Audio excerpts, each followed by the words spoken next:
How's it going, everyone? And welcome to podcast number 7. Today, we're going to be talking about one of the best stories from the War of Independence and one of my favourite stories to tell. It's called The Rescue at Knocklong, and it brings us all the way back to the very start of the War of Independence. So before we get into the story, if you want early access to all of these podcasts, you can sign up to my Patreon, which I'll have linked below.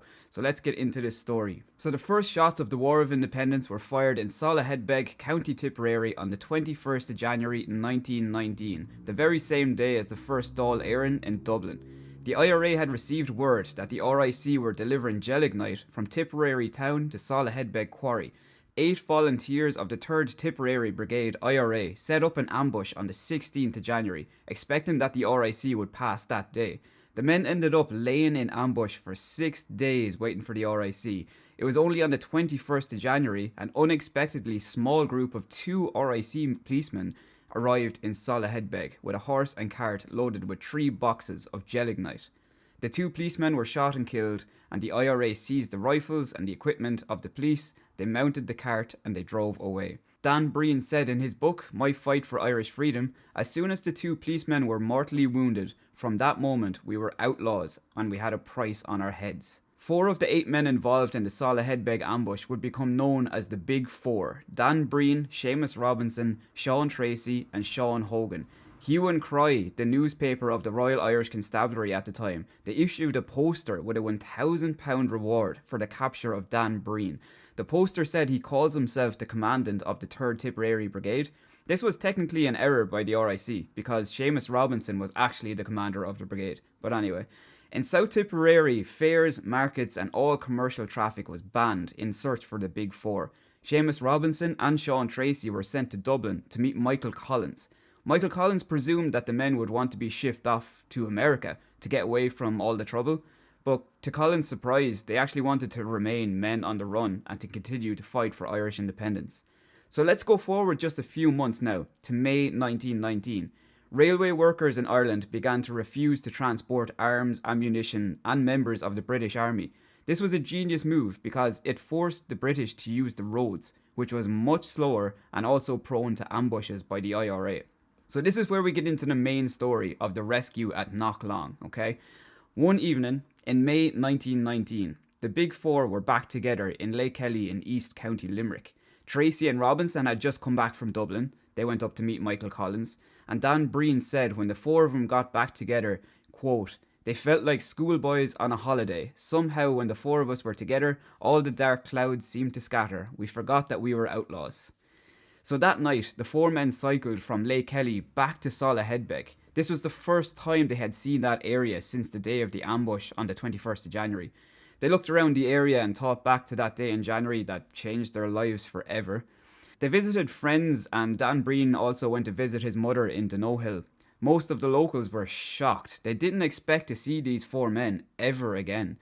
From Donohill, they went to Rossmore, then on to Rose Green, and eventually arrived at Clonmel, where they met some of the men from their brigade, and they started to discuss and plan their next move. Now on the 10th of May, the men retraced their steps back to the village of Rossmore. Somebody casually mentioned to the men that there was a dance being held at Eamon O'Dovier's house in Bala, only a short distance away. The men were now awake for 4 days straight with no sleep. And now, these are also the 4 most wanted men in the country on top of that. But these men were young, they had grown accustomed to taking risks, they forgot the danger that they were in, and they headed for the dance in Bala. The lads enjoyed the night. They really enjoyed being able to properly socialise again. They'd been on the run for nearly 4 months now. They danced to the music and the reels right in the middle of a martial law area as some of the most wanted men in the country.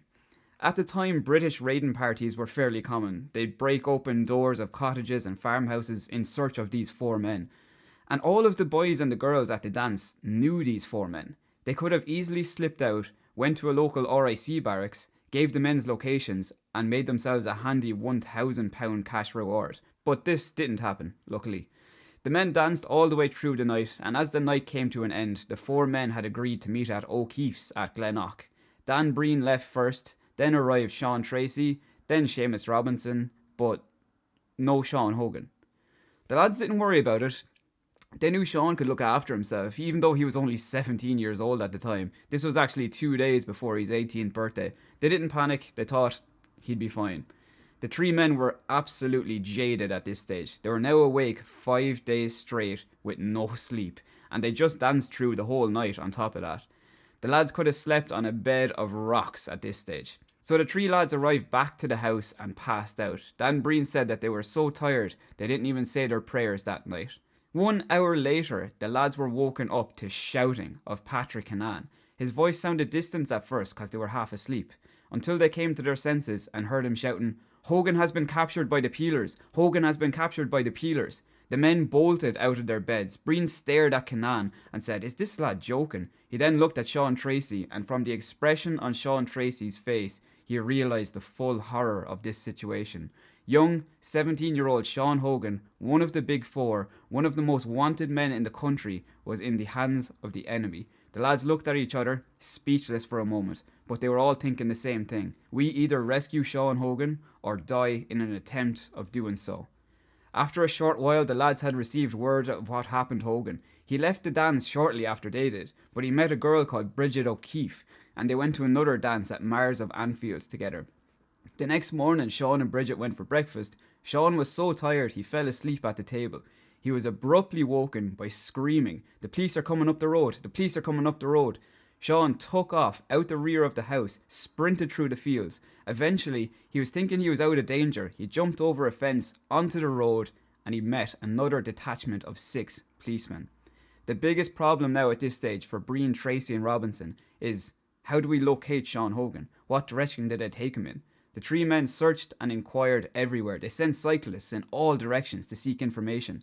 The more time went on, the more anxious the men got. In a state of despair, the lads heard that he was in Thurles Barracks. Now this is horrible news. Breen said himself, to rescue him from that place, it would be easier to storm the gates of hell. Thurles had a large fortified barracks, full of police and military that were always on the alert. However, there was a gleam of hope. Prisoners were never kept for a huge length of time in these garrisons. They were usually kept for a couple of days and then transferred to bigger prisons like Mountjoy, Cork, Maryborough, Dundalk or Belfast. In this case, Tipperary men and Munster men in general were nearly always sent to Cork prison. The odds were that in a day or two, Sean Hogan would be transferred by train from Thurles to Cork. So the lads made their decision. They would go to Emly train station and ambush the train that Sean Hogan was on.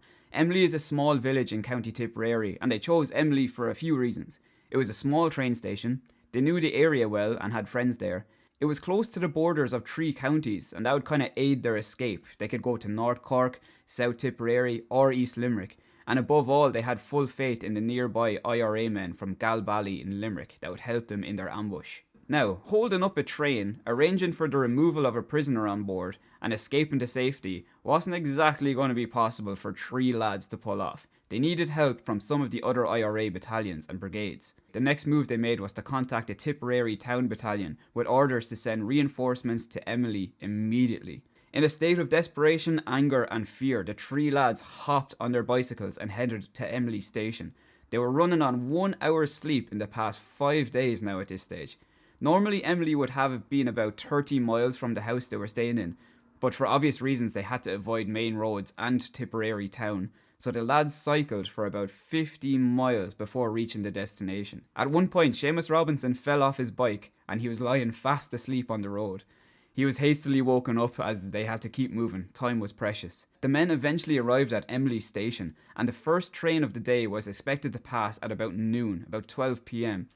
They waited for the Tipperary town IRA reinforcements to arrive, but no sign of them. 11 a.m, nothing. 11:30 a.m, still no reinforcements. They didn't know what was going on. This was a total disaster. At 12 p.m, the first train came steaming in. The 3 men desperately ran towards the station with their fingers on the triggers of their revolvers. How were 3 men going to take on a train full of policemen and military? It wasn't going to be possible. But as the train pulled in, they realised Sean Hogan wasn't on board. They felt sadly disappointed and in a sense a little relieved. There would be still time to locate reinforcements before the next train, which was due at 7 p.m. There was still no sign of the Tipperary IRA men. Maybe the message was miscarried or misunderstood, so they looked to some other battalions local in the area. They sent word to the Galbally battalion, and they replied that they would send 5 men, and they arrived at 5 p.m. So the lads were now 8 men strong, 5 armed and 3 unarmed. They also now had a change of plan. They decided that 4 men, including Tracy, Breen and Robinson, would head to a different train station called Knocklong. It was only about 3 miles south of Emily Station. Just for some context, Emily is on the border of County Tipperary and Knocklong is on the border of County Limerick. These 2 train stations are only about 3 or 4 miles apart, but they are in 2 different counties. Anyway, the plan was that 4 men at Emily would board the train unsuspiciously and find the carriage where Hogan was being kept. Then when they arrived at Knocklong, they could signal to the 4 men there that Sean Hogan was on board and which carriage he was in. So this would save a lot of time in this rescue mission. So Breen, Tracy, Robinson and Galbally IRA man Ned O'Brien reached Knocklong station just as the train's departure from Emily was signalled, literally seconds away from Knocklong. The 4 men walked up the platform, seeming cool, unconcerned, but they had a firm grip on their revolvers. They saw the train coming in from the distance and it very slowly pulled into Knocklong station. Before the train had come to a complete stop, the 4 men had received signal from the 4 Galbally IRA men on board. They signalled by a slight motion of their hands the carriage where they could find Sean Hogan.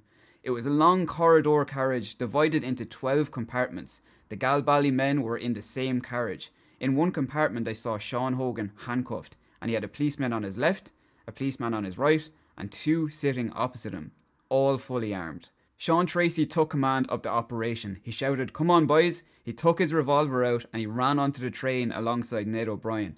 As they ran down the corridor, they burst into Sean Hogan's compartment, shouting "hands up" at the 4 policemen. But as they reached the compartment, a policeman already had a gun to Hogan's head and was just about to pull the trigger. But Ned O'Brien reacted fast. He shot the RIC man through the chest. Complete mayhem broke out, and an RIC policeman, Constable Ring, threw himself out the window of the train and ran in panic. Sean Tracy grappled with Sergeant Wallace, and Ned O'Brien fought with Constable Riley. In a tiny, cramped space on this train, the 4 men grappled in a deadly struggle. Jim Scanlon of the Galbally IRA rushed in. He pulled the rifle from Constable Riley's hands and smashed him in the head with the butt end of the rifle, leaving him unconscious on the floor. The epic battle between Sean Tracy and Sergeant Wallace continued. Tracy had dropped his revolver on the floor and Sergeant Wallace became aware of this, and all of his efforts were concentrating on freeing his right hand in which he had held his revolver. Tracy gripped Wallace's right hand for dear life. In a do-or-die effort, Tracy wrenched the revolver from Wallace's hand and shot him at point blank. Meanwhile, another crisis had arisen. Constable Riley had recovered from the blow to the head. He had snuck off the train with a rifle and he was standing on the platform firing shots into the train at the IRA on board. Dan Breen rushed from his position at the back of the train and started firing at Riley, but he was out of range. He only had a revolver. Riley turned, took aim, shot Breen straight through the lung. He then fired a second bullet into his right arm.